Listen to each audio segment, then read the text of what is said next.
Bonjour à tous, les anecdotes qui suivent proviennent exclusivement des bonus du Seigneur des Anneaux, les Anneaux de Pouvoir, disponibles sur Prime Video.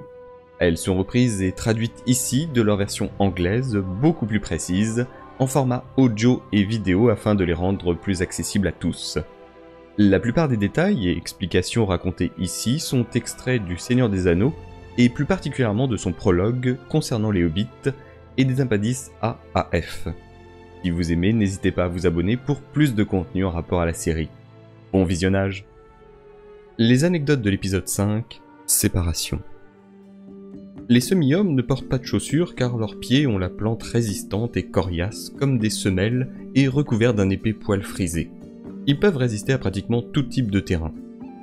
La tolérance d'Adar envers le soleil laisse entendre qu'il n'est pas un orc, ou pas complètement, car il semble posséder certains des dons des elfes, telle l'immortalité et la capacité à se tenir à la lumière du jour sans problème. Les enfants, les orques, évitent cette douleur en utilisant des capes pour garder leur peau à l'abri des rayons. Numénor utilise des livres au lieu de parchemins pour faciliter la transmission des informations d'une génération à l'autre. À l'origine, ils écrivaient en langue elfique, le Tengwar, mais au fil du temps, celle-ci a changé pour s'adapter à leur propre langue et est devenue une écriture unique en soi. Les loups affamés de la Terre du Milieu représentent l'une des menaces les plus terrifiantes pour les pieds velus, qui sont impuissants pour leur faire face et dont les méthodes habituelles de camouflage ne les aident pas contre de tels prédateurs. Pharazôn est le cousin de Myriel et le neveu du roi actuel. À Numénor, la loi prévoit que l'aîné du roi, quel que soit son sexe, sera son successeur. Lindon est un royaume forestier construit le long de l'estuaire de la rivière Lune et bordé par la mer. Ce qui est construit semble presque en harmonie avec la nature qui l'entoure.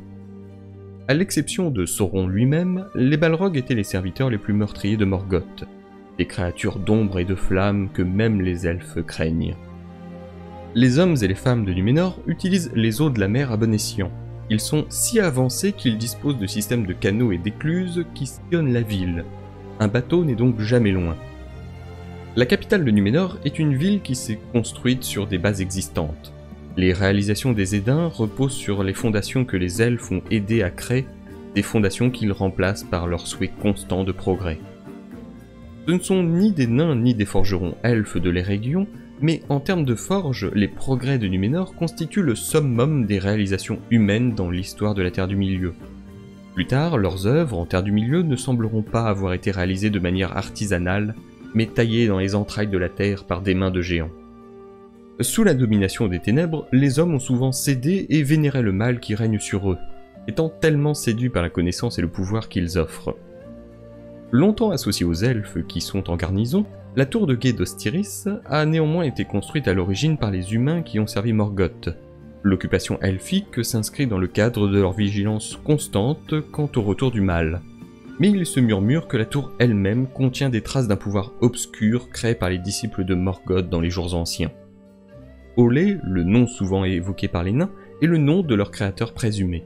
On dit que son ancien feu brûle encore dans leur cœur. Les armes et armures de Numénor reflètent le monde qu'ils connaissent. Leur armure, composée d'écailles, est à l'image de la vie marine qui entoure leur île, et des chevaux ornent la poignée de leurs épées avec des queues de crin sur leur aume.